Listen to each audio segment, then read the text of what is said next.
Mesdames, Messieurs, bonsoir et bienvenue à vous qui nous rejoignez en ce moment sur la chaîne panafricaine Aoussa 7. C'est votre émission Message unique qui commence. Aujourd'hui, nous allons parler de la Bible et du Coran. Mais avant, nous prenons une courte transition et je vous présente mes invités. Une courte transition, s'il vous plaît.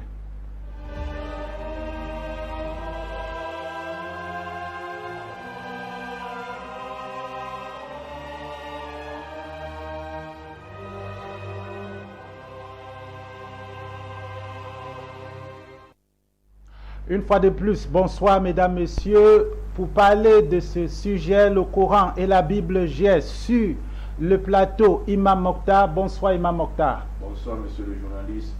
Alhamdulillah, bismillah ar-Rahman ar-Rahim. Alhamdulillah, alladhi ahdana li tawhid wa sunnah. Wa salatu wa salam ala man la nabiyya ba'da. Wa ala alihi wa ashabihi wa man tabi'ahu bi ihsanin ila yawm al-qiyamah. Assalamu alaikum wa rahmatullahi wa barakatuh aux millions de téléspectateurs de par le monde, toujours fidèles, n'est-ce pas, de cette chaîne télévision Aoussa 7 qui nous produit, n'est-ce pas, de bons débats de nourriture spirituelle, mes chers frères. Donc je dis bonsoir comme ça également à la maison de la télévision et tous ceux qui l'accompagnent, commençant par son directeur général jusqu'à, n'est-ce pas, tous les techniciens. Bonsoir au réalisateur Héros, bonsoir, n'est-ce pas, à monsieur Dr Mangeli. Et un bonsoir particulier, n'est-ce pas, à M. Giscard. Merci Imam Mokhtar. En face de vous, vous avez le révérend Mangele. Il faut signaler déjà que nous aurons 4 invités. Nous avons le prédicateur Alassa qui est en route et qui nous rejoindra d'une minute à l'autre. Et également le pasteur Elon Timba qui est également en route. Nous aurons les 4 panélistes d'ici quelques minutes. Mais pour le moment, nous avons Imam Mokhtar et le révérend Mangele. Bonsoir, révérend. Bonsoir, téléspectateurs, bonsoir, auditoire, bonsoir à tout le monde.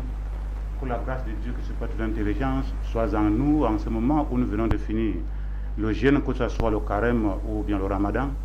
Que l'Esprit de Dieu nous guide dans ce débat et qui nous précipite dans l'amour du Seigneur. Je demande la grâce aux techniciens de cette chaîne, en particulier le directeur et le grand héros. Et j'ai prié aussi beaucoup pour mon frère Imam Mokhtar, qu'il soit avec Dieu aujourd'hui avec nous, et le journaliste qui nous dirige dans un plan tellement professionnel. Je bénis tous les auditoires et au nom de Jésus-Christ. Merci, révérend Mangele. Je reste avec vous. Nous parlons de la Bible et le Coran. Alors, on parle de la Bible et du Coran. Présentez-nous la Bible. La Bible, c'est quoi? La Bible, dans son étymologie, généralement, c'est la parole de Dieu, dans une bibliothèque. Parce que ça a beaucoup d'auteurs. La parole de Dieu est écrite dans une bibliothèque avec des témoins récurrents. Donc, qui parle de la Bible, parle de la parole de Dieu. Maintenant, chacun des auteurs de cette Bible écrit cette parole selon sa conception, selon ce qu'il a vu. Donc, chaque auteur est un témoin des faits. Donc, chaque auteur étant un témoin des faits, il est bien sûr, chaque témoin peut relater de sa manière ce qu'il a vu, et toutes ces réalisations, tous ces vues, tous ces faits sont résumés en une seule chose, la parole de Dieu et l'assistance de Dieu en nous, à travers les événements de tous les jours, qui ont été avant nous, qui sont avec nous et qui seront après nous. Je veux une définition brève. La Bible, c'est la parole de Dieu. Vous l'avez dit. Oui. Alors, on va rentrer en profondeur. Imam Mokhtar, je sais que vous connaissez beaucoup de choses de la Bible. Vous avez suivi ce que le révérend Mangele a dit. Peut-être vous aurez à enlever ou à en ajouter. Et en plus de cela, vous nous présentez le Coran. Oui, c'est bien de lui de commencer par son livre, c'est normal. Coran, n'est-ce pas, en arabe, Al-Qur'an, qui veut dire, n'est-ce pas, lecture par excellence. C'est le livre saint des musulmans que Allah a révélé et la parole incréée. Ça, c'est un défi pour l'humanité. C'est la parole incréée qui a été révélée directement par Allah, n'est-ce pas, son messager, Muhammad sallallahu alayhi wa sallam. Il a, n'est-ce pas, choisi le prophète Muhammad sallallahu alayhi wa sallam pour que celui-ci communique, n'est-ce pas, cette parole, n'est-ce pas, à l'humanité tout entière. Donc, lui, Muhammad, n'était qu'un simple agent de transmission de ce livre, ce code de conduite et de moralité que Allah a envoyé à l'humanité tout entière pour que l'humanité sache ce que Allah attend d'eux sur le plan social, économique, politique et juridique dans tous les aspects de la vie. Donc, c'est ça le Coran, n'est-ce pas? C'est une dictée. C'est pour ça que tous les livres sacrés, aujourd'hui sur cette terre, vous ne trouverez pas un livre sur cette terre encore qui a une dictée. Ça n'existe plus. Tout ce que vous allez trouver là, c'est les détails. Je veux une définition brève. Bon, maintenant, vous nous avez présenté le Coran, vous nous avez présenté la Bible. Je reviens vers vous, prophète révérend Mangele. J'ai souvent vu dans la rue le Nouveau Testament. Quelle est la différence entre le Nouveau Testament et la Bible? Il n'y a pas de différence, c'est le résumé. Le Nouveau Testament est l'accomplissement de ce qui a été dit dans l'Ancien Testament. Le Nouveau Testament, c'est l'accomplissement de ce qui a été dit dans l'Ancien Testament. C'est la Bible toujours. C'est la Bible. D'autres disent que la Bible, c'est l'ensemble de l'Ancien Testament et le Nouveau Testament. C'est ça. Et quand c'est le Nouveau Testament seul, on parle toujours de la Bible. Le Nouveau Testament seul n'existe pas. C'est nous qui l'avons sorti. Oui. Réellement, ça sort complet. La Bible. Quand on parle de la Bible, ça veut dire l'Ancien et le Nouveau. Ouais, c'est ça la Bible. Donc, on ne peut pas parler de la Bible sans Nouveau Testament. On ne peut pas parler de la Bible sans Ancien Testament. Bien. Non. Qu'est-ce qui fait de la Bible la parole de Dieu? Quels sont les éléments qui vous poussent à dire que la Bible vient de Dieu? Vous savez, même dans nos sociétés humaines purement africaines, le témoignage de 2 ou 3 personnes c'est-à-dire, c'est authentique. Vous comprenez? Et si dans la Bible, il y a au minimum 40 personnes qui ont témoigné ce qui s'était passé et qui prouvaient que Dieu a agi. Dieu a montré qu'il est là. Dieu a témoigné sa présence dans nos événements passés. De tel point que certains qui vivaient ces événements ne pouvaient pas passer sans laisser quelque chose. Soit ils laissaient la tradition orale par la parole d'une personne à l'autre, soit ils laissaient les écrits sur les pierres, soit ils laissaient les dessins. Vous comprenez? Or, ces écrits maintenant ont montré et montreront toujours que ces événements qui se sont passés est l'œuvre d'un Dieu unique qui a manifesté sa volonté sur l'homme. Parce que quand Dieu dit créons l'homme à notre image, il veut nous montrer qu'à travers l'homme, il montre son pouvoir sur la terre. C'est pas l'homme que Dieu montre sa présence. C'est pas l'homme que Dieu montre son pouvoir sur tout l'univers. Donc ces événements qui sont passés dans l'homme, pendant cette époque de l'homme, montrent que Dieu a choisi l'homme pour se manifester sur la terre. Vous voyez, depuis la pluie de Noé jusqu'à l'arrivée d'Abraham, Dieu a montré que c'est lui qui fait tout. Il a montré, quand il a choisi l'homme, je serai avec toi tous les jours, dans le combat comme dans la joie.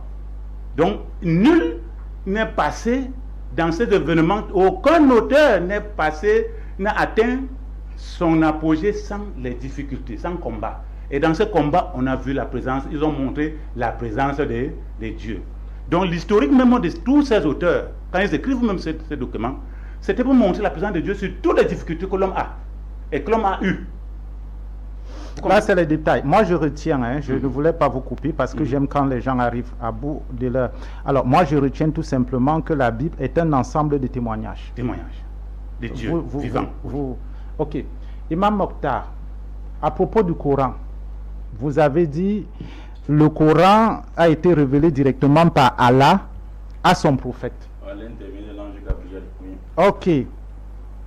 Alors, dites-nous, aujourd'hui, comment vous avez su ça? Ou alors, quels sont les éléments qui prouvent que cette parole venait vraiment de Dieu? Ça, c'est une très belle question. Voilà. Allah, n'est-ce pas, a révélé le Coran. Ce Coran qui est divisé en 114 sourates.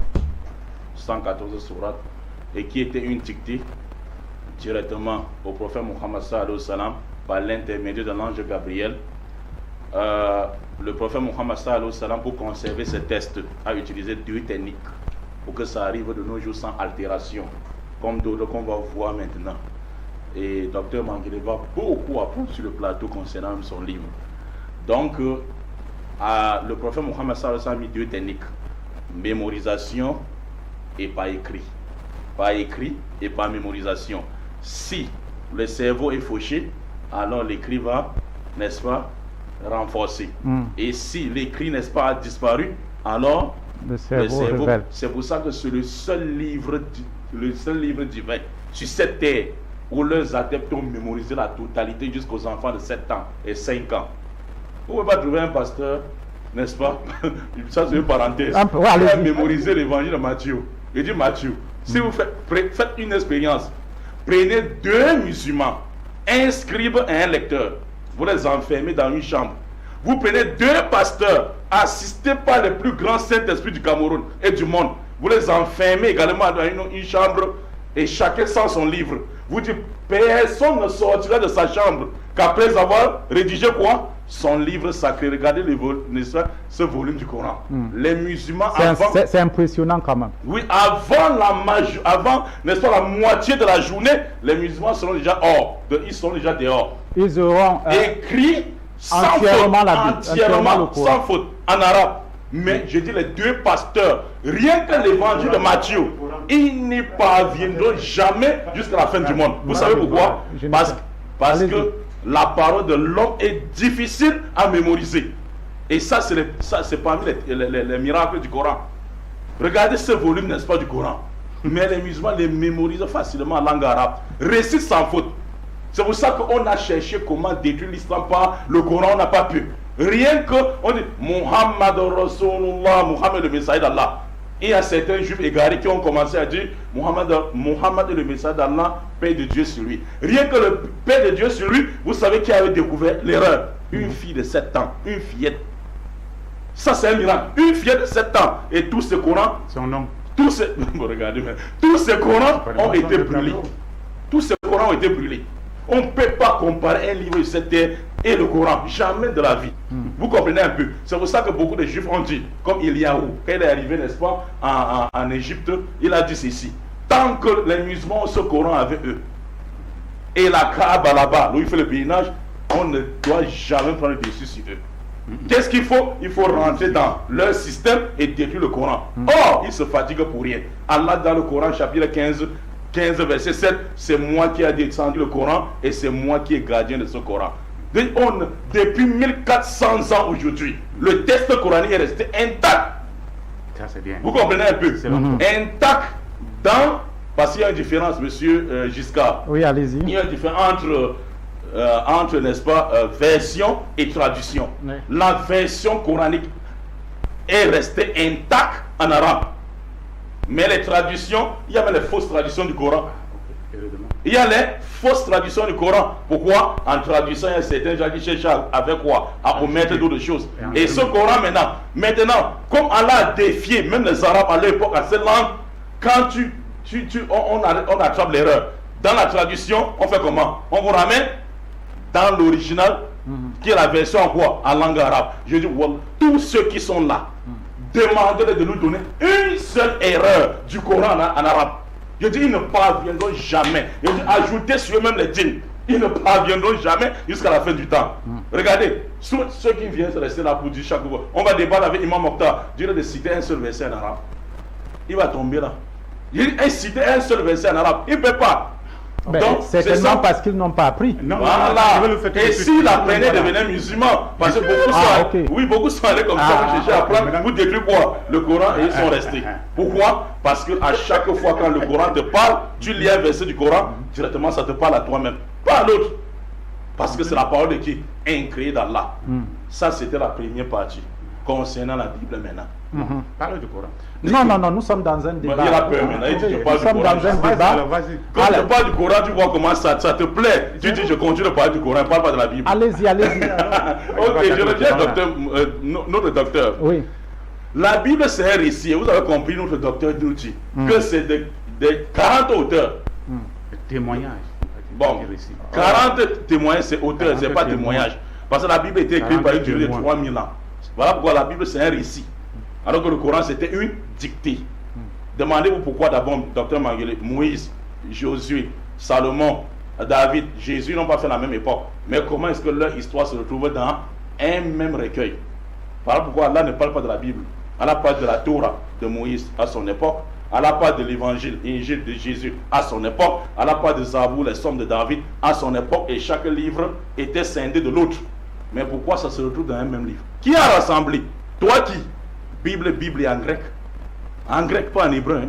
Tous ces prophètes de la Bible qui étaient hébreux. Mais Bible veut dire Bible en grec. Qui est le pluriel de Biblos? Biblos, un manuscrit, Biblia, plusieurs manuscrits. Ouais. Donc Biblia, plusieurs manuscrits rassemblés. Qui avait rassemblé? Les catholiques. Qui avait fait les tri? Il y avait beaucoup de versions qui n'ont pas été écrites dans les mêmes endroits. C'était les catholiques. Qui a appelé Bible? C'est Dieu qui avait donné le nom de la Bible. Dieu dans son livre. Allah dit c'est moi qui a fait descendre le Coran et c'est moi qui est gardien. Tandis que les catholiques disent c'est nous qui avons fabriqué. Écoutez bien, c'est nous qui avons fabriqué la Bible et c'est nous qui avons donné le nom de la Bible. Vous pouvez comparer ça au Coran. Jamais de la vie. Bible, n'est-ce pas, en grec, Biblia comme nous avons dit, et qui avait donné le nom de Bible? Jean Chrysostome, au 5e siècle. Même si vous ne connaissez pas, docteur, j'ajoute sur ta science aujourd'hui. Un catholique. Maintenant, regardez, monsieur Giscard, les récits. 40 auteurs, pendant 3000 ans. Là, dans la Bible, ces récits-là, il y a les gens qui furent inspirés, et il y a les gens qui ne furent pas inspirés. Notre prophète Muhammad sallallahu alayhi wa sallam nous dit ceci. Il dit ceci. Non, notre prophète Muhammad sallallahu alayhi wa sallam nous dit ceci, docteur. Il dit, si un juif ou un chrétien vous dit quelque chose venant de Dieu, ou de leur livre, n'acceptez plus et ne rejetez plus et ne rejetez pas non plus. Pourquoi? Il va vous dire une vérité que vous allez prendre pour mensonge et un mensonge que vous allez prendre pour vérité. Pourquoi? Parce qu'au fil du temps, à cause des cris, on a mélangé la parole de Dieu, la parole de ses messagers, la parole des hommes qui ont été inspirés et ceux qui ne furent pas inspirés. Au cours de l'émission, je vais vous montrer comment quelqu'un écrit l'épître, Paul. Il dit, salut moi madame et les enfants. Qu'est-ce que salut moi madame et les enfants vient faire dans le livre de Dieu? Prends mon manteau là-bas et mes livres, tu m'apportes. Qu'est-ce que ça vient faire dans le livre de Dieu? Ah, tu vas découvrir ça. Docteur Manguele, vous allez découvrir ça au cours de l'émission. Oui, allez-y, vous chutez. Oui, je vais chuter en disant quoi? Dans la Bible, comme il y a ces erreurs-là, vous trouvez, n'est-ce pas, les erreurs géographiques, mensonges géographiques, vous trouvez les erreurs historiques, vous trouvez les enfants qui sont nés avant leur père et les enfants qui sont les grands frères de leur père. Et vous trouvez également dans la même Bible les prophètes qui sont maudits. Et au fil de l'émission, notez bien ces sous-lignes-là. On va montrer au docteur. Mais d'abord, quand vous allez me donner la parole, je vais tester les tests à un niveau d'abord. Ok, vous prenez la parole alors. Mais vraiment, vous savez, quand il parlait là, j'ai rien. Parce que je ne sais pas. On dit ici, quand on fait un débat, les références en Bible ou Coran. Voilà, c'est comme ça. Ouais, c'est la Bible et le Coran. Le Coran. Oui. Les auteurs qui n'ont même rien à voir avec la Bible, ni avec le Coran. C'est ce qui me pas d'abord sur lui. Je veux un peu, parce qu'il a attaqué, quand j'ai dit la Bible, c'est une bibliothèque, c'est-à-dire l'ensemble des livres, parce qu'il a dit au début. Oui. C'est-à-dire écrit par 40 auteurs qui témoignent l'action de Dieu sur l'humanité. C'est ça. Mais quand il me dit des choses que je ne comprends même pas, si nous venons un peu, si vous aussi parler de ce Coran qu'il est en train de parler là. Vous pouvez y aller. Oui, bien sûr. Le Coran, c'est quoi? C'est une récitation, comme il a dit. Mais qui l'a fait? Qui l'a fait? Qui l'a fait? Un seul témoin qui était Mohamed. Qui veut encore? Qui l'a encore écouté en dehors de Mohamed? Qui était sûr que c'était Dieu qui lui parlait? Il n'y avait aucun témoin en dehors de lui. Il est dans sa grotte, il ne savait ni lire ni écrire. Voilà ce qu'il faut d'abord comprendre. Quand il me disait là-bas que non, Mohamed avait écrit certains, il ne connaissait ni lire ni écrire. Quand il sortait de sa grotte, il mémorisait, il parlait à ses esclaves. Que voilà c'est comment j'ai reçu quand j'étais en hibernation dans ma grotte. Ces esclaves notaient. Ces esclaves notaient. Ouais. De tel point que, à un certain moment, on s'est demandé, mais est-ce que c'est Dieu qui parle à Mohamed ou bien c'est le Satan qui lui parle? C'est là où la division a commencé à naître. Si vous ouvrez le Coran, vous allez voir dans la sourate 53, des versets 19 à 23, où Mohamed est même arrivé jusqu'à apprécier, jusqu'à élever les 3 déesses. Mais après, Dieu lui a frappé. Attention là, on ne s'agenouille qu'au devant moi, le Seigneur. Parce qu'il s'est racheté, ayant déjà élevé la divinité, les 3 divinités. Vous comprenez? Quand il dit le Coran est descendu du ciel par le prophète Mohammed. Ça, je ne sais pas à si les travers gens... l'ange Gabriel. Oui, par l'ange Gabriel. Je Ouais. me pose toujours la question. Où? À la Mecque ou bien à la Médine? Parce qu'ici, dans le Coran, il y a les sourates médinoises et les sourates mécoises. Vous comprenez? Donc il apparaissait à la Mecque et il venait aussi apparaître à Médine. Donc tout ça est venu uniquement quand alors? Quand est-ce que tout ça est venu? S'il était dit qu'il est quitté de la Mecque pour aller se réfugier en Médine, il a reçu les sourates à la Mecque qui étaient descendues. Quand il est quitté, arrivé à la Médine, il y a encore les sourates qui sont descendues. Mais on dit que tout ça est descendu ensemble. C'est ça la question. Descendu ensemble comment? Celle-là, c'est encore ensemble. Ce n'est plus ensemble. Vous comprenez? Qu'est-ce qui s'est passé? Mohamed est mort, le Coran n'existait pas. Il y avait les parchemins. Vous comprenez? Il y avait les parchemins que l'imam Oumar, qui était le beau-père de Mohamed, où la guerre, puisqu'après la mort de Mohamed, la guerre s'est déclenchée, tous ces parchemins ont été brûlés. Je dis bien, tous ces parchemins ont été brûlés. Et la question fondamentale, qui a donc donné ces Corans-là? Puisque les parchemins authentiques étaient brûlés pendant la guerre. Qui a donc donné ce Coran-là qui disent que c'est descendu du ciel? Et la chose que je veux encore ajouter, c'est que, s'il vous plaît, chers frères, il faut qu'on dise la vérité à l'humanité. Allez-y, vous êtes là, vous qu'on dise la vérité à l'humanité. Dites-leur la vérité. Les Mohammedans prennent le Coran comme les chrétiens prennent Jésus-Christ. Pas la Bible, mais Jésus-Christ. Non, Jésus-Christ. Parce que le chrétien n'a pas de religion. Les chrétiens, c'est Jésus-Christ. Attends, le chrétien n'a pas de religion. Oui, les chrétiens, c'est Jésus-Christ. C'est l'expérience vécue avec Jésus-Christ qu'il témoigne. Ce n'est pas l'expérience vécue dans une religion. Non. Ok. Vous comprenez? Or, pour eux, quand tu vas trouver un imam ou bien un Mohammedan en train de réciter le Coran, ça veut dire qu'il est en connexion avec Dieu. Ça veut dire qu'il est en train de parler avec Dieu. Mais c'est faux. Ce n'est pas parce que tu vas réciter le Coran que tu crois que tu es avec Dieu. Non. Mais le chrétien, c'est quoi? Quand il est en train de prier, il est en train d'appeler Dieu. Dieu n'est pas encore là, mais il est en train d'appeler. Voilà la différence. Parce que tout à l'heure, il a dit, est-ce qu'un chrétien peut réciter un verset coranique jusqu'à rester debout? Effectivement, je voulais vous relancer. Oui, moi, je vais revenir même sur ça tout de suite. Allez-y. Oui. Hein? Moi, je vais le réciter. La Fatiha. Vous comprenez? Parce que comment toujours, Alhamdulillah Rabbi Alamina. Ar-Rahman Rahim Malik Yomedina. Et Yakana Boudoua Yakana Staina. Hindina Siratal Mustakim. Et c'est cette phrase même qui m'a beaucoup intéressé. C'est-à-dire, ne me confonds pas à ceux qui ont encouru ta colère, mais prends-moi à ceux qui ont encouru ta miséricorde. Quand il dit Hindina Siratal Mustakim, Siratal Lalazina Anam Tahin. Et c'est ça la sourate 1. Pour eux, quand un non-musulman, un non-mohammedan récite le Coran, il va mourir. Donc ils ont pris le Coran comme un livre magique, comme un livre mythique, non plus un livre de Dieu. Un livre de Dieu, même l'enfant peut lire. Vous comprenez? Donc, comme ils ont transformé ce Coran en livre mythique, mystique, maléfique, que n'importe qui ne doit pas prendre, ne doit pas toucher, c'est pour cela qu'ils prennent qu'un non-chrétien, un non-musulman ne peut pas lire le Coran. Mais c'est faux là. Parce qu'il a dit tout à l'heure dans son débat là. Si un seul pasteur tente de lire un verset coranique, il va tomber et mourir. Il va tomber évanoui. Mais ça, c'est satanique ça. Si on veut parler de Dieu, c'est impossible. Prends la Bible, lis la Bible. Si ça te pénètre, dans la Bible, tu trouveras les effets qui vont résoudre ta solution. C'est Dieu seul qui juge si tu as voulu ou non.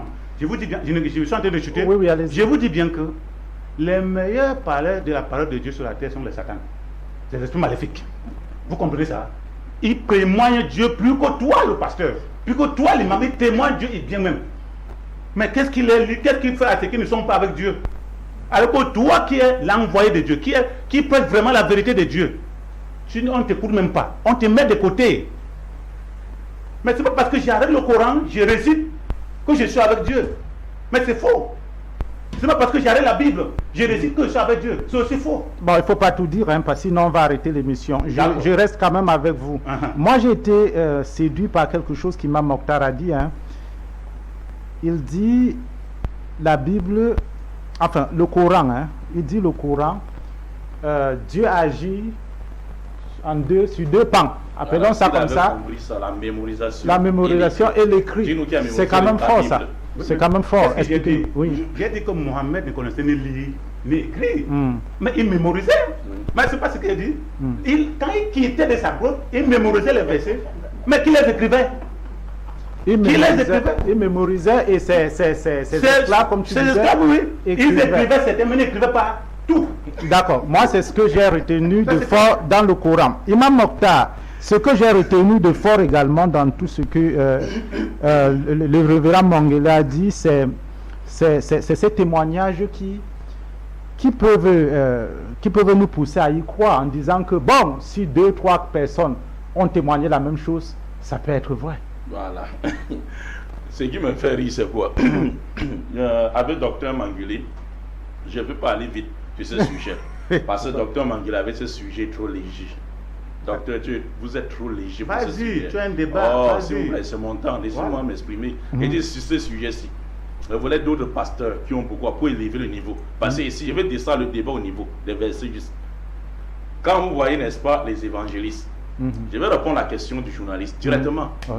Et en passant, vous mettez KO directement. Pourquoi vous ne parlez plus? Je prends les évangiles dont ils croient. L'évangile, monsieur Giscard, il dit que les témoignages, et ça c'est la règle qui a été établie par Deutéronome 19, verset 15. Le témoignage d'une personne pour un fait ne sera jamais accepté. Au moins sur la disposition de 2 ou de 3 témoins. Ça c'est la règle biblique. Or, lorsque vous prenez l'évangile, les évangiles, Matthieu, l'évangile de Matthieu, docteur, maintenant le cours va commencer maintenant. L'évangile de Matthieu en 1072 versets. Notez ça quelque part. De les 27 chapitres. Ça, et écoutez bien. C'est pas vous le journaliste. Vas-y, non. Je ne suis pas à l'intérieur. Il vous a suivi. Vas-y. Tu as dit vraiment pas avec le journaliste. Non, il vous a suivi, hein, tranquillement. Allez-y. Vas-y. Merci beaucoup, monsieur le journaliste. S'il dit quelque chose, je dis notez. Je vous demande de noter parce que c'est un coup. C'est bien débat. Je ne débat d'accord avec vous. Vas-y. Allez-y. Donc, l'évangile de Matthieu en 1072 versets. L'évangile de Marc à 682 versets. L'évangile de Luc à 1152 versets. Et l'évangile de Jean à 878 versets. Mais monsieur le journaliste, ce qu'ils ont dit et que ça a été cohérent plutôt, c'est 178 versets. C'est-à-dire, sur 1072 versets chez Matthieu, on a trouvé seulement 178 versets qui est similaire à Marc, Luc et Jean. Ce qui fait que la totalité de tous les versets du Nouveau Testament, les cas des évangélistes, c'est 3072 versets.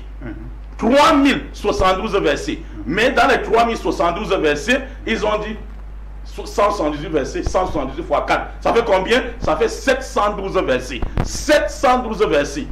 À propos de quelqu'un qui a vécu 33 ans. Donc, si on prend la loi de Deutéronome chapitre 19, ça veut dire que Jésus a vécu sur 712 versets.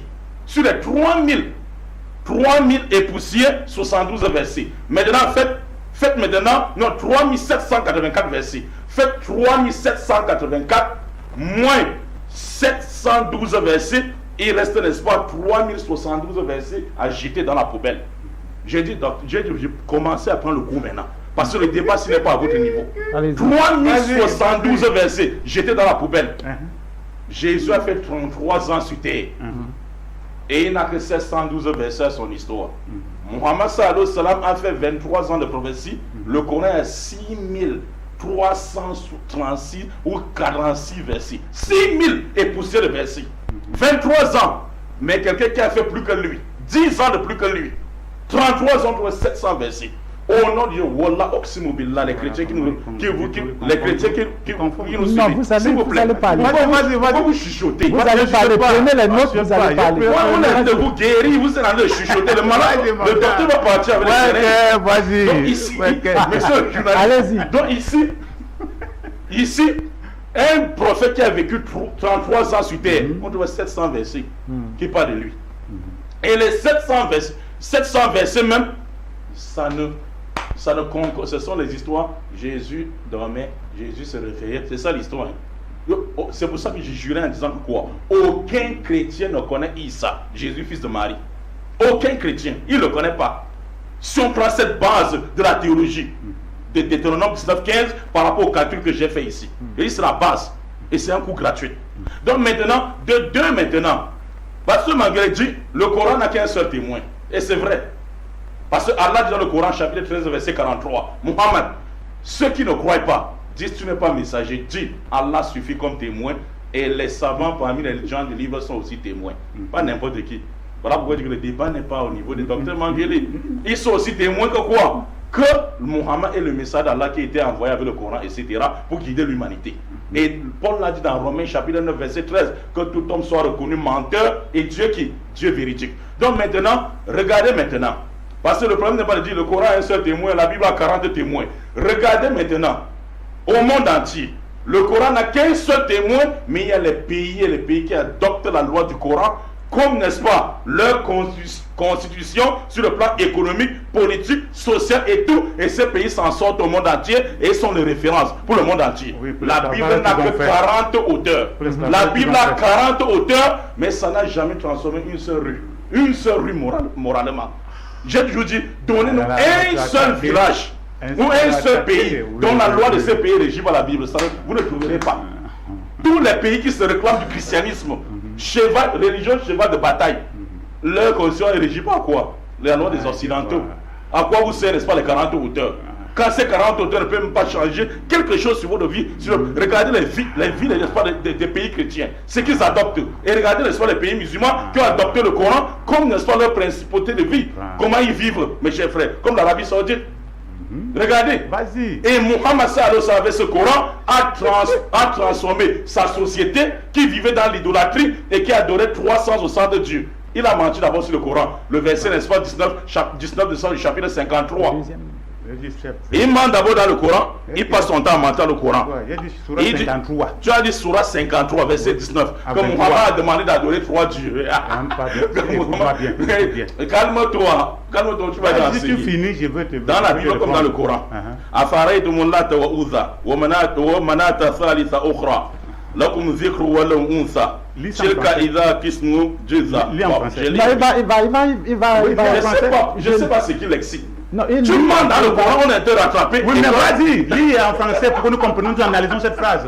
Voilà, vous avez compris maintenant ce que j'ai dit au départ, que c'est un défaut pour l'humanité. Allah a révélé le Coran en quelle langue? En langue arabe. Et il dit là le Saint-Esprit. Mais il ne parvient pas à écouter ce que j'ai dit. Ton Saint-Esprit ne sert à quoi? Appelle le Saint-Esprit pour qu'il t'aide. Je continue. In iya illa asma'u sammaytumuha antum wa aba'ukum ma anzalallahu biha min sultan in yattabi'una illa dhanna wa ma tahwa anfusu wa laqad ja'akum min rabbihimul huda. Allah interprétation. Allah dit maintenant c'est pas l'interprétation. Lis ça intégralement. Bon, regardez maintenant. Allez-y, explication. Non, pas l'explication. Il lit ça intégralement en français, tu vas comprendre l'explication, ce que je dis là.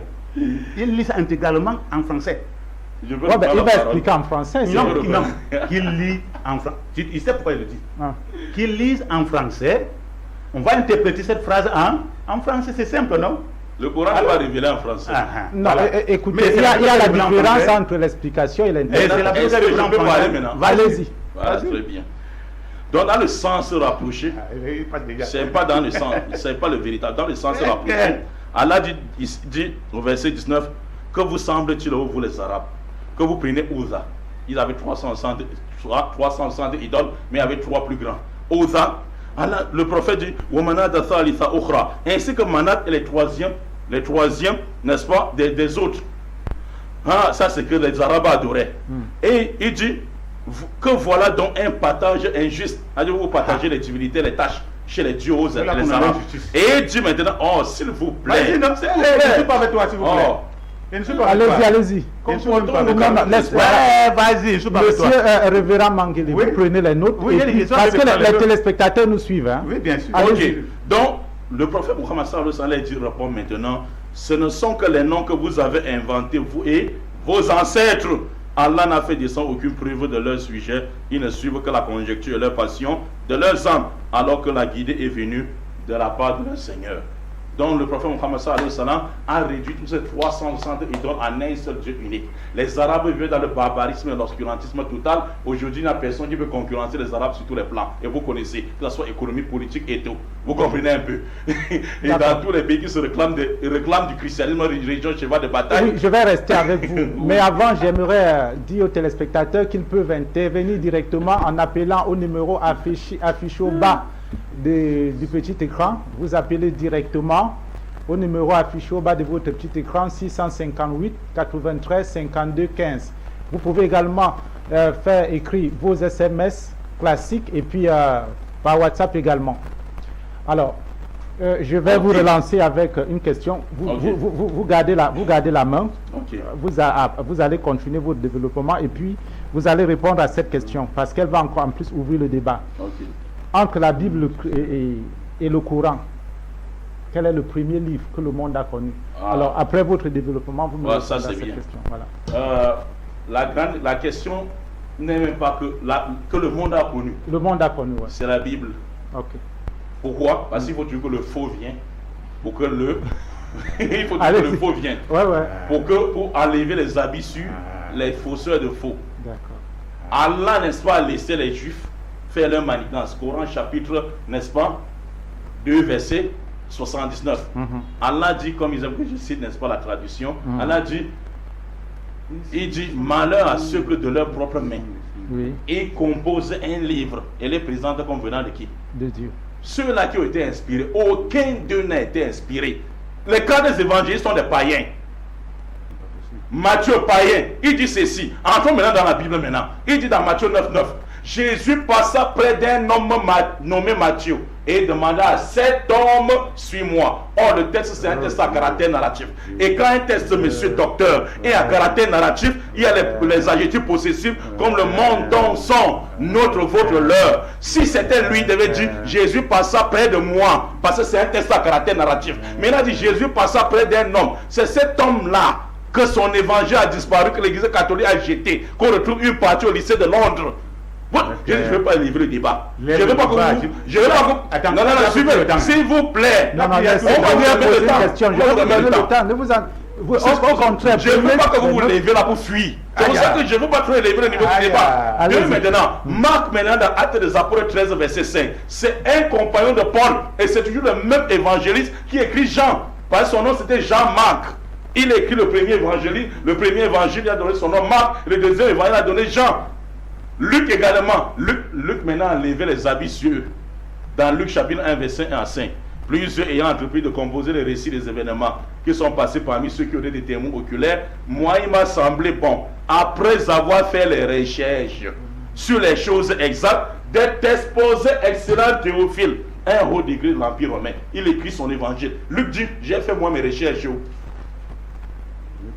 De ceux qui ont été des témoins oculaires, parce que moi je n'ai pas été témoin oculaire. Colossiens 4 verset 12 à 14, 4 verset 14, et Luc était un médecin qui ne s'était jamais marié et qui a fait ses recherches. Jean également dit qu'il n'est pas disciple de Jésus. Dans Jean chapitre 7, les spectateurs 21 verset 24, il dit ceci: Jésus a encore fait en présence de ses disciples beaucoup de miracles qui ne sont pas écrits dans mon livre. De telle sorte que si on écrivait miracle par miracle, le monde ne devait pas contenir de livre. Il n'y a pas mon livre. S'il a dit adjectif possessif en ses disciples, il n'a pas dit Jésus. S'il vous plaît, allez-y la parole. Répétez la parole pour qu'il se calme. Bon, ok. Vous avez... Ça, c'est quel comportement? Non, allez-y. Vous allez l'amener à comprendre qu'il n'y a pas mon. Vous avez tout le temps relevé et puis rectifier. Non, pourquoi les... Oui, on ne parle pas, hein. Il faut une fois qu'on rattrape pour qu'il Monsieur Mangele, ce que vous faites, vous prenez les notes. Vous démontez ce que vous trouvez être. Voilà ce que lui il a fait. Il a démonté point par point ce que il a trouvé être. Faites pareil. Vous voyez que dans mon temps, il ignote. Allez-y. Chers téléspectateurs, oui, c'est pourquoi vous voyez qui est docteur Mangele et le christianisme. Ce que vous suivez moutonnièrement et aveuglement. Donc regardez, mes chers frères. Donc Jean dit ceci: Jésus a encore fait appel à ses disciples. Le texte du Nouveau Testament, ce sont des textes à caractère narratif. Mais tu ne connais pas ce qu'on appelle texte à caractère narratif. Il te dit Jésus a fait en notre présence beaucoup de miracles qui ne sont pas écrits dans ce livre. Mais il a dit, Jésus a fait appeler des ses disciples. Il n'est pas disciple de Jésus-Christ. C'est pour ça que les savants même du christianisme, pas vous, connaissent que l'authentique du Nouveau Testament est fait en grec. Jésus était un Galiléen qui parle hébreu. Les 12 apôtres de Jésus étaient des Hébreux. C'était les Galiléens qui parlent hébreu. Le texte, c'est un grec original du Nouveau Testament. Moi, on vous dit ça. Je ne vais pas trop élever le niveau vraiment du débat. Donc, je vais chuter pour dire ceci, messieurs les journalistes. Oui. Quand vous allez revenir maintenant, je vais mettre KO. J'ai voulu mettre KO. Il résiste encore. Vous gardez ça. Oui, je vais donner KO directement. Je vais lui poser une question. KO. Oui. On va entrer dans la Bible maintenant. Oui. Tout à l'heure. D'accord. Je dis tout à l'heure, il va être KO. Ok. Il prend la parole alors. Vous pouvez maintenant parler librement. Vous savez, je dis souvent merci à Dieu parce que trop parler et à un ton ne veut pas dire qu'on dit la vérité. Mais ce n'est pas ça. La vérité se prononce avec douceur, avec amour, avec tempérance. C'est ça la vérité. Si on met la voix de Dieu ici, la voix de Satan serait plus haussée que la voix de Dieu. Ce n'est pas en haussant le ton. Et c'est ça que je condamne toujours mon frère Mokhtar. Ce n'est pas en haussant le ton. Non, ce n'est pas ça. C'est là-dedans, là. J'ai dit aujourd'hui que Mohamed est mort, le Coran n'existait pas. Je l'ai dit et je le répète. Pourquoi? Le seul qui était dans la grotte, qui sortait et rappelait à ses esclaves, voilà ce que j'ai reçu. Comme ils ne connaissaient ni ligne écrite, ces esclaves écrivaient certains. Et quand ils écrivaient certains, ils ajoutaient aussi ce qu'eux-mêmes pensaient. Vous comprenez ça? Oui. Mais après la mort de Mohamed, il y a une guerre qui s'est déclenchée. Une guerre de succession entre les chiites et les sunnites. La guerre s'est déclenchée. Une partie de parchemin était, l'original de parchemin était gardé par les chiites. Vous comprenez? Mais les opposants de Mohamed étaient les sunnites, qui voulaient que c'est eux qui remplacent Mohamed. Une guerre s'est déclenchée. Tous ces parchemins ont été brûlés, sauf le conseil de Omar. Parce qu'ils sont là, ils me comprennent ce que je suis en train de dire. Qui a fait appel à sa fille, qu'on appelait Alpha, pour lui donner les derniers parchemins de les garder. Et elle s'est enfuie avec ce débat. Non, laisse-moi finir. Allez-y. Laisse-moi finir. Elle s'est enfuie. On l'a rattrapée. Écoute bien, quand nous lisons la sourate 26, la sourate 26 de verset 210 à 212, on dit bien des versets coraniques étaient le Satan avait utilisé Mohamed dans certains versets coraniques. Parce qu'il y a les phrases qu'il prononçait. Comme là où, dans la sourate 52, de verset 19 à 23, avant de condamner les trois déesses, il les a d'abord élevées. Vous comprenez ça? Il les a d'abord élevés. Je ne refuse pas la prophétie de Mohamed, je ne suis pas. Vous comprenez ça? Mais quand il a d'abord élevé, il a été frappé. Et dans le Coran 26, dans la Sourate 26, verset 210 à 212, on le rappelle. Vous comprenez? Écoute ce que Allah te dit, ton Dieu te dit. Il peut te détruire, comme il peut te rétablir. Parce qu'en ce moment, comme il a dit là que la richesse appartient, c'est cela. Tu vois? C'est là où je ne comprends pas. Un homme riche avec la parole de Dieu, ça ne donne pas. Vous comprenez? Ça ne donne pas. Parce que ceux ils ont les prophètes en trois parts. Ils ont choisi David comme un prophète roi qui avait les richesses. Ils ont choisi Jésus comme un prophète qui a fui la richesse. Maintenant, à Mohamed alors, va-t-il prendre les deux? Non. Je vais le rappeler, c'est ce qui est authentique. La richesse qui est parlée là, c'est à la traite négrière. C'est que les Arabes sont les gens qui ont mené une traite négrière le plus au-dessus du siècle. Et c'est pendant cette traite négrière qu'ils ont exploité les mines par les esclaves. C'est les mines des esclaves que les esclaves ont créées en Arabie. Ce sont ces mines, parce que les esclaves ont été castrés. On a bien dit ça dernièrement que les esclaves ont été castrés. Les fonctions c'était de travailler les mines et d'avoir de l'argent. Vous comprenez? Maintenant, ces esclaves ne sont plus rentrés chez eux. Ils sont restés là-bas. Et ces esclaves sortaient du Darfour, du Soudan. Ils sont restés là-bas. Ils ont développé le travail des mines. du pétrole. Et aujourd'hui, mon frère se met devant la télé et dit quelle est la ville que le christianisme a développée. Oh, ça me fait honte quand même. Je me demande s'il connaît même ce qu'il dit. Attendez, développer moralement. Non, même physiquement. Ah, ok. Pas de physiquement. Quelle est la ville que le christianisme a développée? Et lui parlant l'exemple, l'Arabie Saoudite, tous les pays d'Asie. C'est comme si en Arabie Saoudite même, il n'y a pas le christianisme. Moi, je ne comprends pas ce qu'il dit en train de dire. C'est comme si, je te rappelle, parmi, s'il te plaît, parmi les musulmans du monde entier, 16% sont arabes. Tu comprends ça? Je dis bien 16% des musulmans sont arabes. Ce débat-là. Vous comprenez? Je dis 16%.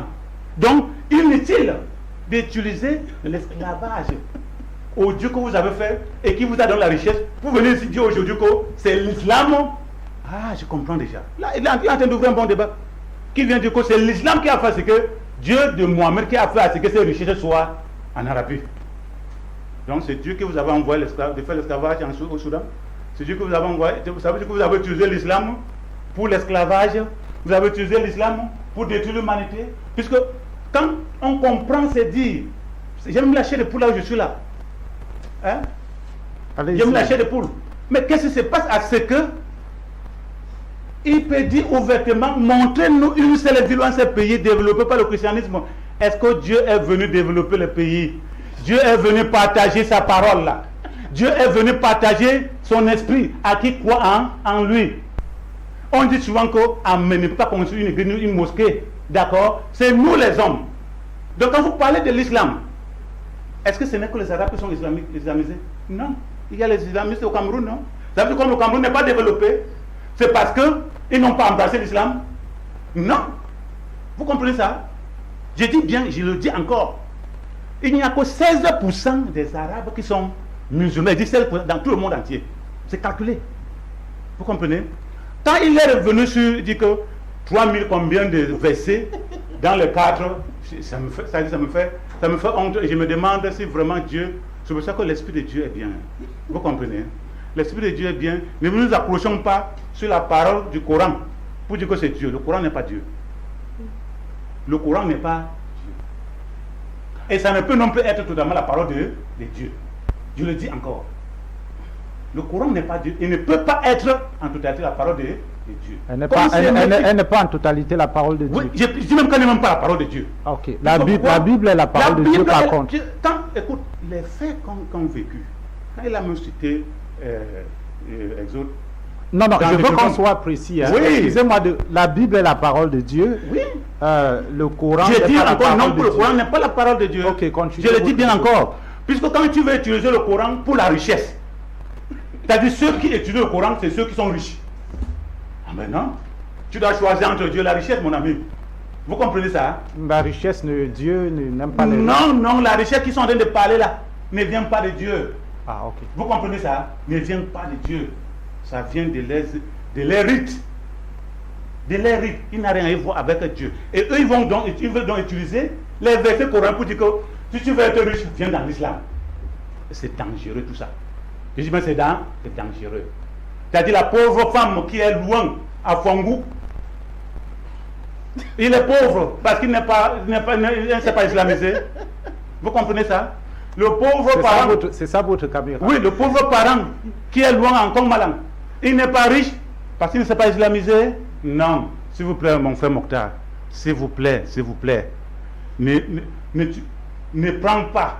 Si tu nous dis bien que le Coran est la parole de Dieu, ne prends pas la parole de Dieu pour dire que si tu n'es pas là dedans, tu ne deviendras jamais riche. Ça veut dire que Dangote est musulman. C'est ça? Dangote est musulman. C'est bien, c'est pour ça, non? Ok. Ça veut dire que Fosso, Kaji sont les musulmans. Ok. Mais il faut dire, parce que pour vous, quand vous pratiquez, quand il dit ça ouvertement devant le Mon Dieu Vision, oui, je comprends. Quand vous demandez au Mon Dieu Vision, ça fait honte aux enfants qui aiment la Révérend Mangueli, en quelques secondes, hein, parce que le temps, j'aimerais qu'on soit clair. Vous comprenez, quand nous parlons, peut-être vous avez mieux compris Imam Mokhtar que moi, quand nous parlons de la parole de Dieu, on parle, c'est plus l'éthique, c'est spirituel. Alors quand on parle de la richesse ici, C'est vrai qu'en plus, il a dit moralement parlant, le christianisme n'a pas pu changer une rue. Bon, je ne sais pas si j'ai bien saisi. Allez-y, quelques secondes. S'il te plaît, il a bien dit. Quelle est la ville que le christianisme, le pays que le christianisme a développé? C'est ce qu'il a dit. C'est pas ce que... Non, quand il a... Remettez-moi la parole. Attendez, allez-y, finissez, oui. S'il vous plaît. L'éthique, quand vous avez parlé de l'éthique, écoutons très bien. La prière, la parole de Dieu, c'est l'art. C'est ce que c'est l'autre jour. La parole de Dieu, c'est l'art. Et dans l'art, il y a l'éthique et l'esthétique. Vous comprenez? Dans cette éthique, maintenant, c'est ta conviction personnelle avec Dieu. Tu vois, non? C'est ça qui te rend digne. C'est ça qui te permet de comprendre qui tu sais. Et c'est ça qui te rend riche. Et la richesse, c'est d'abord morale. Vous comprenez? Ce n'est même pas physique. La vraie richesse est morale. Vous comprenez? Quand tu as la parole de Dieu. J'ai dit dernièrement dans une émission que tu peux avoir Dieu. Tu peux être avec Dieu, tu as le problème. Tu es avec Jésus-Christ, tu as le problème. Tu es avec Mohamed, tu as le problème. Mais le jour où tu auras la parole de Dieu dans toi, les problèmes sont finis. Merci beaucoup. Merci beaucoup, Imam Mokhtar. Nous prenons la deuxième partie. Je vais parler du révérend Mangele. Nous allons comme ça à la deuxième partie de notre émission. Nous prenons une courte transition et nous vous revenons juste derrière.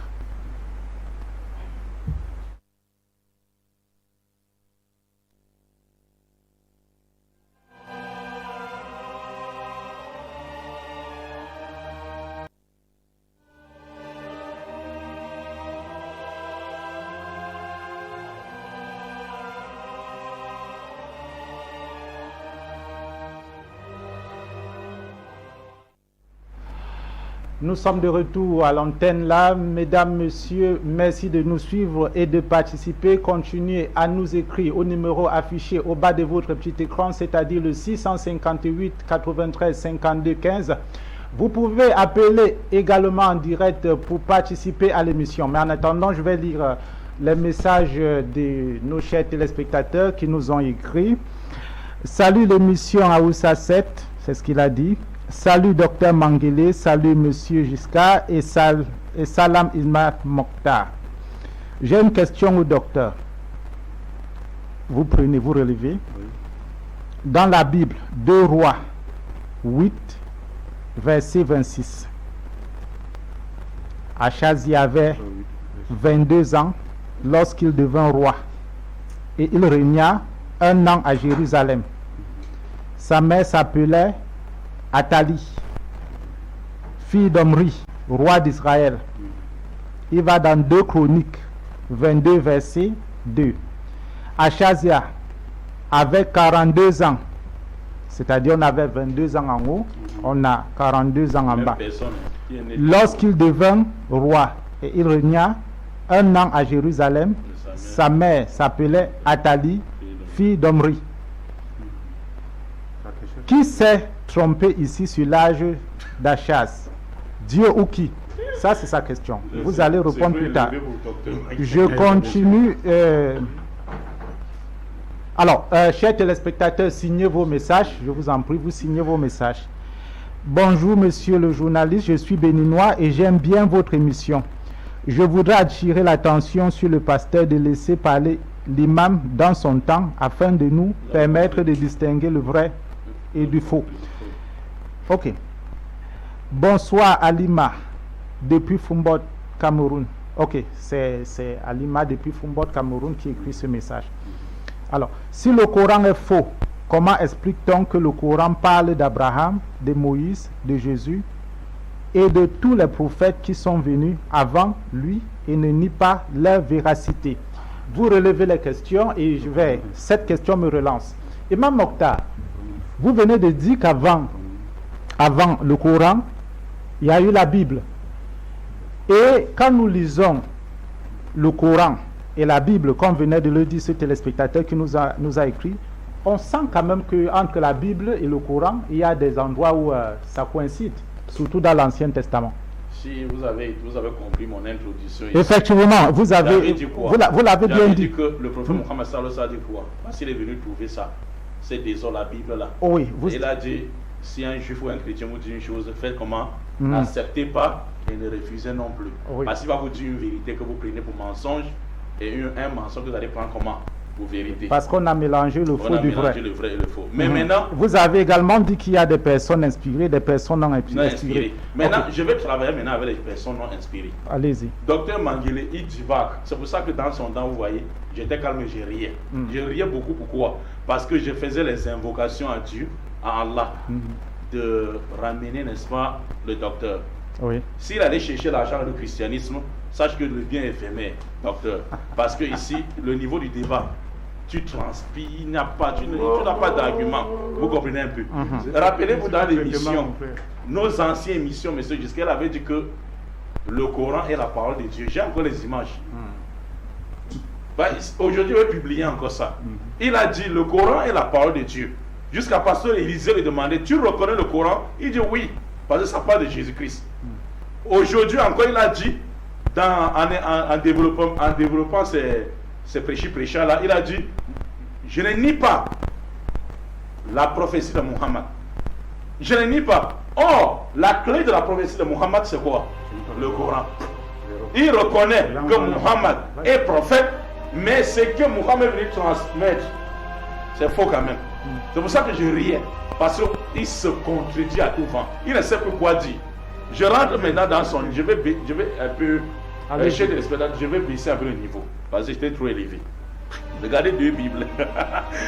Vous savez, je veux pas... La question que monsieur le Béninois a posée, docteur Manguele ne peut pas répondre. C'est pour ça que vous êtes allé loin. Vous êtes déjà dans la Bible avec lui. Vous ne comprenez même pas ce qu'il a en main qu'on appelle Bible. J'ai dit dans la Bible les enfants qui sont les grands frères de leurs parents. Parce qu'il ne veut plus prendre les contradictions que vous connaissez déjà chez les spectateurs. Il veut prendre quelqu'un dans la Bible de docteur Manguele qui est grand frère de son père. Un enfant qui est grand-père de son père. Dans cette Bible, l'autre Bible vient corriger, vous dit non, on va nous attraper. On va nous attraper. Voilà la Bible de docteur Manguele. Écoutez attentivement. Mes chers frères, nous sommes dans 1 Chronique, chapitre 21. 2 Chroniques plutôt. Relevez chez vous à la maison. 2 Chroniques, chapitre 21, à partir du verset 19. La maladie augmenta, n'est-ce pas, de jour en jour. Et sur la fin de la seconde année, les entrailles de Joram, le roi Joram, sortit par la force de son mal. Il mourut dans les violentes souffrances et son peuple ne brûla point de parfum à son honneur comme il avait fait pour ses pères. Il avait 32 ans lorsqu'il devint roi et régna 8 ans à Jérusalem et il s'en alla sans être regretté. Ça veut dire avec quel âge? 32 ans, je vois. 32 ans, il avait 32 ans, il a régné 8 ans. Ça fait combien d'années? Ça fait 40 ans. 32 oui, 32 plus 8, ça fait 40 ans. La page suivante. Les habitants de Jérusalem firent régner à sa place après sa mort. Ça veut dire, il est mort à 40 ans. Son plus jeune fils, car la troupe venue de Camp avec les Arabes avait tué tous les plus âgés. Ainsi Achazia, fils de Joram, roi de Juda. Achazia avait 42 ans lorsqu'il devint roi et régna 1 an à Jérusalem, et sa mère s'appelait Athalie, fille d'Omri. Pendant que son père est mort à quel âge? À 40 ans, et l'enfant succède. S'il vous plaît, ça commence encore. L'enfant, le père meurt à 40 ans, et l'enfant succède son père à 42 ans. La Bible s'y vient dire non, c'est faux. Achazia avait juste 22 ans, pour que ça soit quoi? Ça soit un peu cohérent. Docteur Manguele, on jette qui?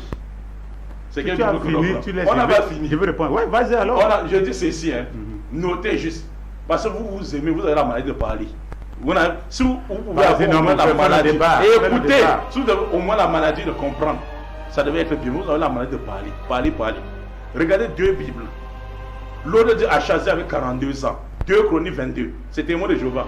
C'est pour ça que tu parles. Je voulais te dire donc, c'est quelle Bible que tu parles? Témoin de Jéhovah, 22 ans. Ok, va donc. Lui, second, 42 ans. Voilà, donc maintenant, s'il vous plaît, maintenant, voilà 2 Bibles qui se contredisent. Tous chrétiens. Maintenant, si on rentre maintenant, mes chers frères, on compare avec la raison. C'est la Bible de qui même qui mange la raison. C'est 22 ans. Parce que son père est mort à 40 ans. Il a suicidé à 22 ans. Comment ton père peut mourir à 40 ans, tu le sais à 42 ans? C'est pas possible. Vas-y, non, mon frère. Mais je suis en train d'aller. Comment tu dis? Je suis en train d'aller, tu dis vas-y. Ne sois pas embrouillé, docteur. Tu es dans le faux. Jusqu'à preuve du contraire. Vas-y. Ça, c'était de 1. De 2 maintenant. Docteur, maintenant, il a dit ça. On a comparé la Bible. C'était un piège que je l'ai tendu directement, il est tombé. Il a dit on a comparé la Bible de Louis II avec la Bible de des témoins de Jéhovah. Maintenant, je reste maintenant dans la Bible, n'est-ce pas, de Louis II. Oui. Chers téléspectateurs, vous qui faites des recherches, amoureux du savoir, je vais ajouter quelque chose dans votre savoir. Oui. Dans la Bible de Dr Mangele, dans le livre, n'est-ce pas, de Matthieu, dans le Nouveau Testament, Matthieu chapitre 1, verset 11. Faites, n'est-ce pas, remarquez, n'est-ce pas, cet endroit. Matthieu chapitre 1, verset 11. La Bible dit Josias engendra Yekonia. Mes chers frères, Josias engendra Yekonia et ses frères au temps de la déportation de Babylone. Josias avait engendré qui? Yekonia. Et cette histoire se trouve dans 1 Chronique chapitre 16, 3 verset 16. Méditez bien. On dit le père. Josias. Le père de Yekonia, c'est Josias. Ouais. Allons fouiller l'histoire de Josias dans 1 Chronique 3 verset 16. Ah, pasteur, aujourd'hui c'est aujourd'hui. Tu as trouvé. Je voulais rester avec toi superficiellement, tu voulais le chaos. 1 Chronique chapitre 3 verset 16. On dit ceci. Fils de Josias, au verset 15. Les fils de Josias sont premier-né, Joshanan, le second, Joachim, le troisième, Sédécias et le quatrième, Shalom. Il n'y a pas Yekonia dedans. Il n'y a pas Yekonia parmi les fils de qui? De Josias. Le verset 16, fils de Joachim, le second fils de Josias. Yekonia. Là, il est petit-fils déjà. Et voilà, vous avez compris. Regardez le jeu. Bon. Docteur Mangele, je ne veux pas faire quelque chose que vous allez plus. Vas-y. Donc ici, on dit ici, hein, monsieur le journaliste, Joseph engendrant ici Yekonia, alors qu'il a engendré plutôt le fils de Yekonia, qui est Joachim. Demandez-vous pourquoi Matthieu a enlevé le père de Yekonia. Le père de Yekonia ici, dans Matthieu 1, verset 11. Au lieu de dire Josias engendra Joachim, et on dit plutôt Josias engendra Yekonia. Pourquoi on a sauté Joachim? Parce que dans le livre de chers téléspectateurs, dans Jérémie chapitre 36, Joachim, qui était chef, il a pris le livre de Baruch, que Salomon, il a mis à ses pieds et il a piétiné. Quand il a piétiné cela, le prophète Jérémie l'a maudit en disant que ton cadavre sera exposé au soleil. Et aucun de tes descendants ne s'assiera sur le trône de David. Oh, ça c'est la descendance pour arriver à qui? À Jésus-Christ. Et pour prouver que Jésus descend de qui? De David. Maintenant, l'auteur a vu que s'il met Joachim qui était maudit par Jérémie dans Jérémie 36, alors tout ce qui va sortir de Joachim, maudit par Jérémie, ne s'assiera pas sur le trône de David. Et par conséquent, Jésus ne serait pas descendant de qui? Donc là, ce n'est pas de la contradiction, mais c'est de la mauvaise foi. Ça, c'est l'inexactitude. Pour dire la Bible était écrite, manipulée par les humains. Jésus ne descend pas de David. Et s'il descend de David, il est maudit. Vous comprenez? Je ne veux pas qu'il Vas-y, non, vas-y. Ouais, je suis en train d'aller. Je suis en train d'aller. Je n'ai même pas encore montré le chaos. Ouais, vas-y. Nous sommes en train. J'ai montré une contradiction et une inexactitude. Inexactitude, contradiction. Inexactitude, contradiction. Messieurs les journalistes, maintenant on continue. Ça, j'ai dit, mais docteur Mangele. Vas-y, on continue. Vas-y. Je sais de continuer. J'ai dit, dans ce débat-ci. Ouais, mais calmez-vous. Tu ne dois pas t'en sortir. J'avais promis une chose ici au début de l'émission. Il faut que je donne l'espoir à docteur Mangele. Allez-y. Pour lui prouver que la Bible ne vient pas de Dieu. Parce que jusqu'ici, il pense que la Bible vient toujours de Dieu. Donc tout ce qui est vraiment là. Depuis la Bible ne vient pas de Dieu.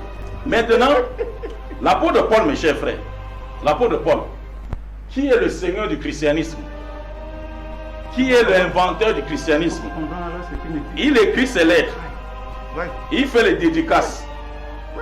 Il dit ceci à ses amis. Ça te fait rien, docteur Mangele. Il dit ceci à ses amis. Dans Tite, il écrit d'abord à Timothée.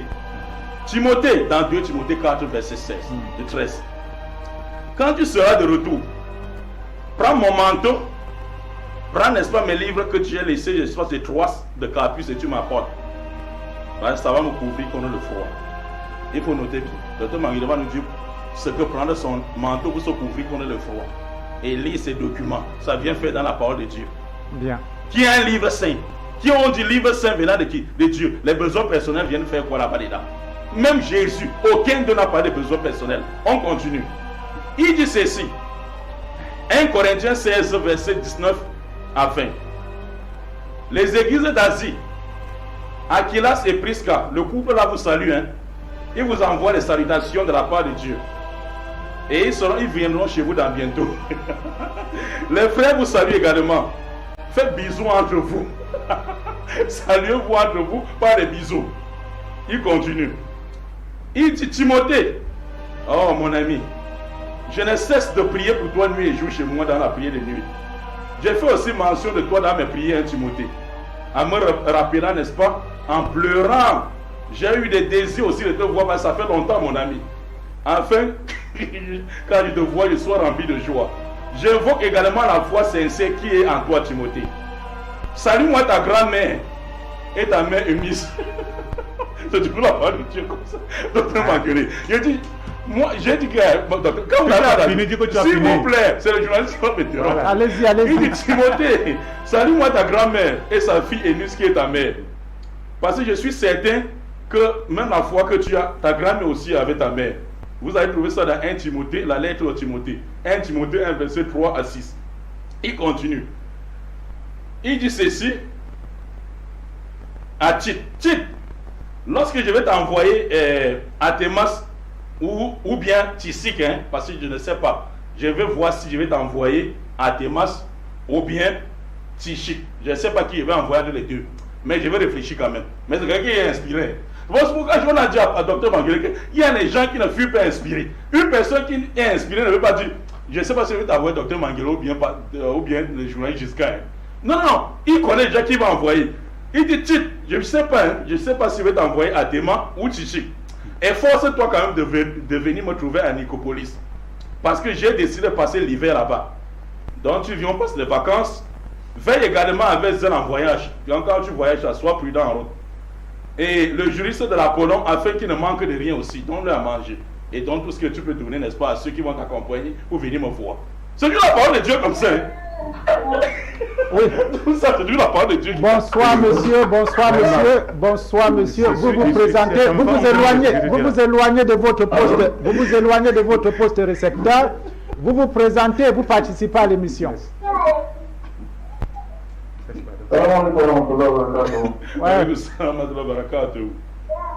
Shalom au professeur Mangueré. Shalom. Mon nom c'est Condé Aboubakar. Oui, vous appelez d'où? Je vous appelle du Canada. Vous participez à l'émission. J'ai quelques versets à donner pour le professeur Mangueré pour qu'il nous explique ces versets. D'accord, il prend les notes. Vous pouvez y aller. De Genèse 2 à partir du verset 3. Genèse 2, verset 3. À partir. Ok. On dit Dieu bénit le septième jour et le sanctifia parce qu'en ce jour il se reposa de toutes ses œuvres qu'il avait créées en la faisant. Donc là, Dieu s'est fatigué, il s'est reposé. Je le compare au verset d'Isaïe 40 à partir du verset 28. Isaïe 40. Qui dit, ne l'as-tu pas appris? C'est le Dieu d'éternité, l'Éternel qui a créé les extrémités de la terre. Il ne se fatigue point. Donc dans Isaïe 40, verset 28, Dieu ne se fatigue pas.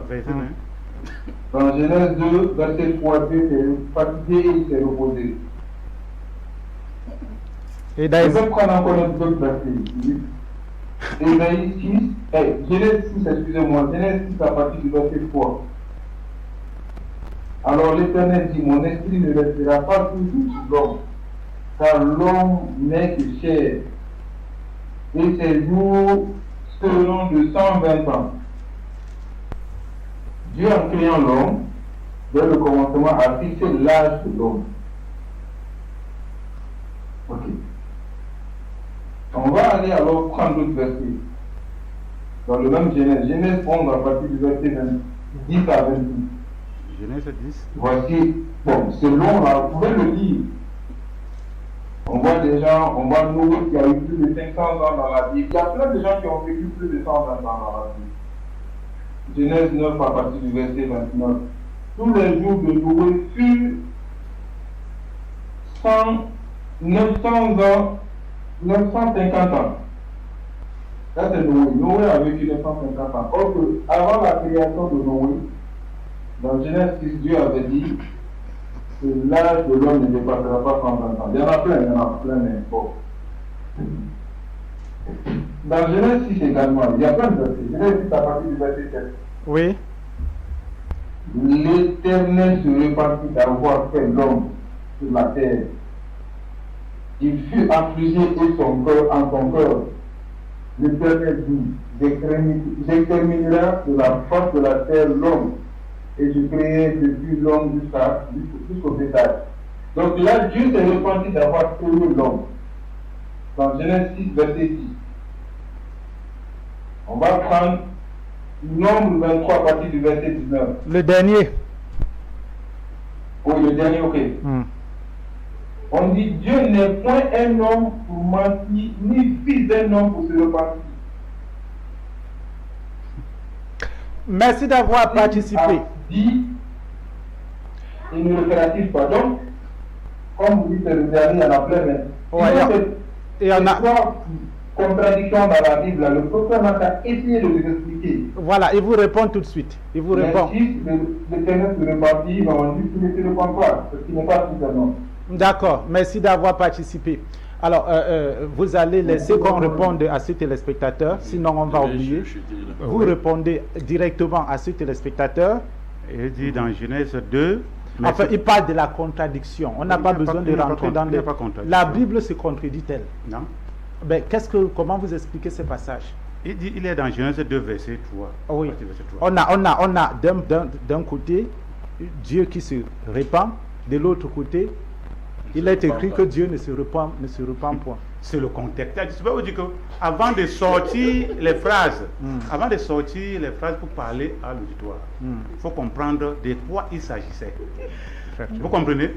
Où et qu'est-ce qui s'était passé? Dieu se met en colère. Il regrette. Dieu se met en colère. Mais, écoute bien. Non, révérend. Oui. Un Dieu qui se met en colère, un Dieu qui se repent, ce n'est pas de l'anthropomorphisme. Il n'y a pas de repentance. Il s'est mis en colère. Vous comprenez, non? Oui. Il s'est mis en colère parce qu'il a vu ce qu'il a créé. L'homme qu'il a créé avait une mission, a laissé la mission pour autre chose. Voilà la colère de Dieu. Vous comprenez? Alors il l'a frappé, il l'a remis en route. Parce qu'il est un Dieu d'amour. Parce qu'il a écrit quand vous lisez le psaume 77 là, quelle qu'en soit la colère de Dieu, à côté il y a la miséricorde. Alors, Dieu est un Dieu de miséricorde. On va vite, on n'a plus assez de temps. Dieu ne se contredit pas. C'est ce que vous êtes en train de dire. Oui. Donc, vous avez dit, ces passages, ça dépend du contexte. Du contexte et du temps, oui, c'est ok. Il y a quelque chose qui a été relevé par Imam Mokhtar, que j'ai relevé, c'est l'apôtre Paul qui le dit, prends le manteau, ça va me courir pendant le froid, quelque chose comme ça. Okay. Il y a une chose qu'on doit comprendre. Qu'est-ce que signifie homme de Dieu? J'ai dit au premier moment, c'est qu'il y a deux qualités d'hommes de Dieu. Il y a les hommes de Dieu que Dieu suit et les hommes de Dieu qui suivent Dieu. Mais tout ça, c'est les hommes de Dieu. Non. Paul était dans quel... Oui. Ce n'est même pas, je veux d'abord lui amener à comprendre que ce n'est pas le père du christianisme. Parce qu'il a combattu d'abord le christianisme. Parce qu'il est venu avant que l'apôtre Paul commande la mission. C'est là que vous voulez d'abord le mettre, qui comprend d'abord cela. Il faut comprendre, quand l'apôtre Paul a commencé la mission, au dehors de 3 niveaux de tâches, un enfant a chuté. Parce que peut-être ne connaît pas. Il s'est écoulé, s'est broyé. Qu'est-ce que l'apôtre Paul a fait? Il a retiré l'habit qu'il portait, il a couvert l'enfant. Et les autres enfants sont remis. Ça veut dire que toi qui es homme de Dieu, toi qui parles de Dieu, tu as en toi un pouvoir, tu as une force. Et c'est cette force qui te fait, qui t'établit différent des autres. Ça veut dire que quoi? Rien que ma soutane que je porte guérit les maladies. Rien que la parole que je de ma bouche dégage ce qui est maléfique. C'est ça. C'est-à-dire l'apôtre Paul a un pouvoir sur ce qu'il porte, le pouvoir donné par Dieu. Tant que tu n'as pas ce pouvoir, tu n'es pas enfant de Dieu, tu n'es pas serviteur de Dieu.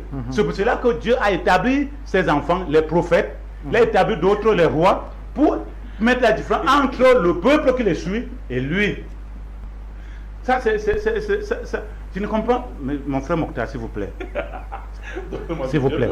Quand tu as lu ce que l'apôtre Paul a écrit à Timothée et à Tite. C'est pas seulement à Timothée. Attends, je suis en train de venir. Je suis en train de venir. Tu vois que quand tu as lu ce que l'apôtre Paul a écrit à Timothée, à Tite, même il y a beaucoup de gens qui l'ont écrit.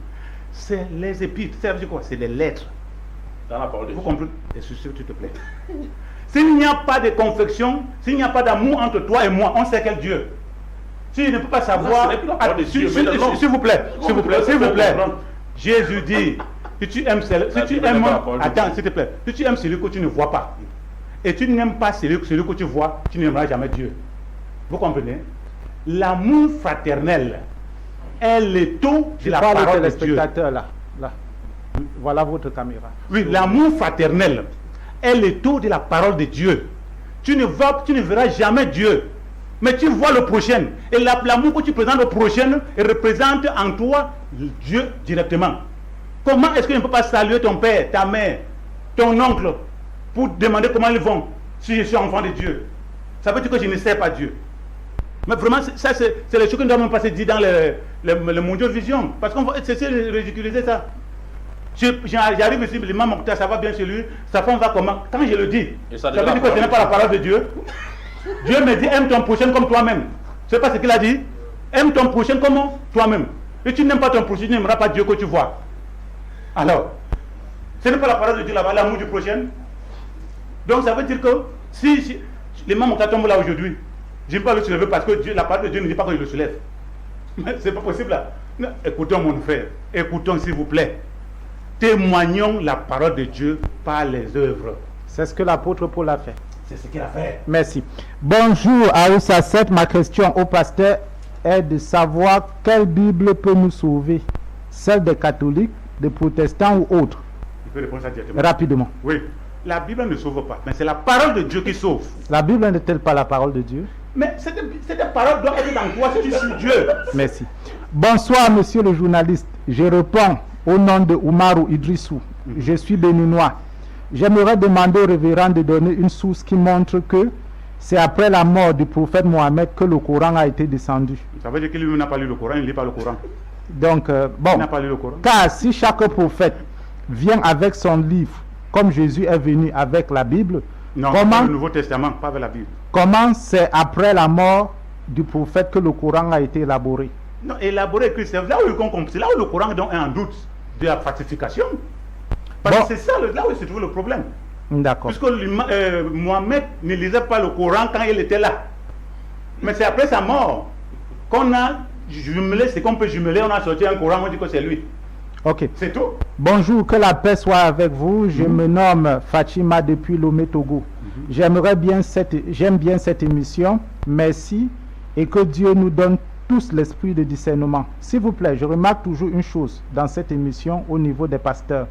Je vois qu'ils n'ont aucun esprit de patience et ils sont toujours dans hors sujet. C'est ce qu'elle a écrit là.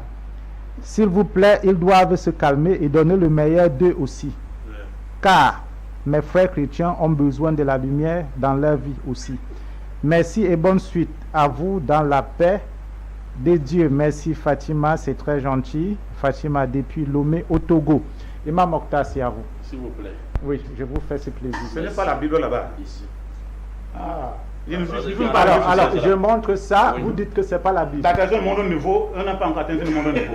Prends-moi l'une seconde, je veux t'interpréter la Bible dans le seconde. Alors, que cette Bible est falsifiée. Vous comprenez ça? Non, vous savez pourquoi j'ai donné? Un téléspectateur venait de demander que, soyons entre la Bible catholique et protestante, il n'y a pas de Bible. Il y a la Sainte Bible du Second, qu'il soit catholique ou protestant. Pourquoi il a peur que vous lisez cette partie? Non, parce qu'elle n'est pas la Bible, s'il vous plaît. Je le dis clairement et franc. La tradition du monde nouveau n'est pas la Sainte Bible sur le plateau. Parce que quand tu vas prendre ces versets, il y aura beaucoup de versets qui ne sont pas dans. C'est pour ça que Timba a vu le débat. Oui, vous comprenez ça? C'est pour cela que Écoute, il faut qu'on soit clair. Oui, allez-y. Mais laissez-le lire ce qu'on Non, attend. alors, avant qu'il ne je vais lire, je montre ça exprès, parce que tout de suite, avant qu'il ne dise, vous avez dit que c'était pas la Bible. Ce n'est pas la Bible. Pourquoi c'est pas la Bible? Parce que c'est falsifié dedans. D'accord. Ça s'appelle traduction du monde nouveau. C'est la Bible que les témoins de Jéhovah utilisent. Je vais quand même Donc c'est dire. la Bible. Ce n'est pas la Sainte Bible que nous utilisons tous. Ah, C'est la ok. Sainte Bible. Je Donc, vais c'est quand pas même maintenant dire, les vous aviez dit, parenthèses. c'était Nous sommes pour la pas témoins. Il y a prochaine. une truc dans la parenthèse, ici dans la parenthèse là. Ici, en Non, bas. non, non, non, ici, juste ici en dans la, Non propre, dans la parenthèse ici, monsieur le journaliste. il y a plusieurs. Ici, révélation, révélation, révélation. Écrivez D'accord. à haute, lisez à haute voix ce qu'on dit. Ok. Et ce sont les chrétiens qui font plus de recherches que ceux-là. Ok. On n'est pas sûr du nom des écrivains de certains livres, ni de celui des lieux de composition de ces textes. Nombre de dates sont des dates approximatives. Abréviation, après et avant. Oui, mais On n'est pas sûr. c'est vrai dans cette traduction. Ah, maintenant ça devient vrai. Non, écoute, hein, dans la traduction, on n'est pas sûr de ce qu'ils ont en train de dire. Maintenant, Il ça parle, veut- non, écoute, il parle de Docteur lettres Manguele, traduction. c'est mon. Il ne parle pas de la L'émission Sainte est Bible finie. du second. Il parle de lettres A, donc il contredit les traductions. Bien. En C'est quelques mots, nous sommes en train de fermer l'émission. Ok. Je vous donne 2 minutes. Et Oui, puis, oui, dans mes 2 minutes. oui. Hein, Oui. monsieur le journaliste. Non, c'est- lis. Non, je peux dire, c'est pas Mais grave. c'est ok. sa Bible maintenant. C'est pas grave. 1 Samuel, chapitre 13, verset 1. Maintenant, c'est sa Bible, c'est lui témoin de Pour aller vite. 1 Samuel, chapitre combien?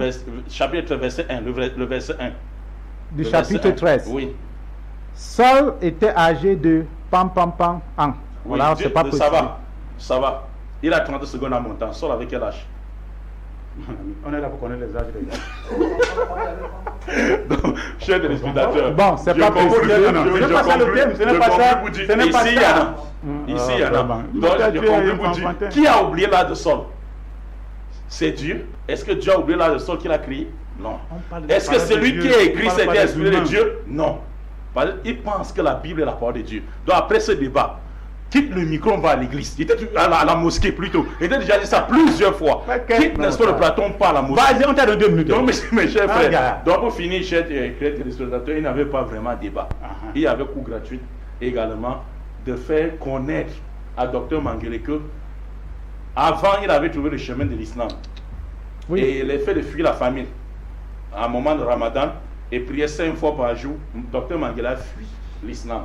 Donc nous le demandons. Il a été musulman alors? Oui, il a fait un tour dans l'islam. Un tour. Il a un tour dans l'islam pensant qu'il va trouver les Aïcha et les Khadija pour épouser. Il n'a pas trouvé désespérément, il est rentré. Donc, Docteur Manguele. Tu as mon Dieu Donc, déjà, reviens. Faut pas manquer à mon Dieu. Bon, merci, Mme Mokhtar. Alors, vous clôturez, qu'est-ce que vous Ouais, ouais, j'ai clôturé une seule chose que je vais dire aux gens. Dieu est unique. Vous comprenez? Et l'islam, le christianisme et le judaïsme, pour certains, c'est les 3 religions abrahamiques. Pour d'autres, il n'y en a que 2. L'islam est à côté. Mais l'islam ne veut pas dire musulman. L'islam existait avant Mohamed. Mohamed est venu trouver l'islam. Son mission, c'était de changer l'islam. Il n'a pas pu. Il a été assassiné. Maintenant, comme je l'ai dit la dernière fois que j'étais ici, avec ce désordre de croyance et avec le même Dieu qui nous suit, son fils unique est là pour le rachat des péchés. C'est tout. C'est-à-dire, restez dans la mosquée. Pour quelle Bible? Mais attends, mon ami, j'ai dit la parole de Dieu. Laissez-moi. C'est-à-dire, son fils unique est là pour le rachat des péchés. Bon, vous avez Donc, parlé. reste dans la mosquée, parle de Jésus-Christ là. Je vous assure, tu verras ce que tu. J'ai toujours dit, dans les mosquées, prêchez l'évangile là. Merci. Prêchez. Voilà, merci. Vous allez vous lever et vous donner une accolade fraternelle comme il est de...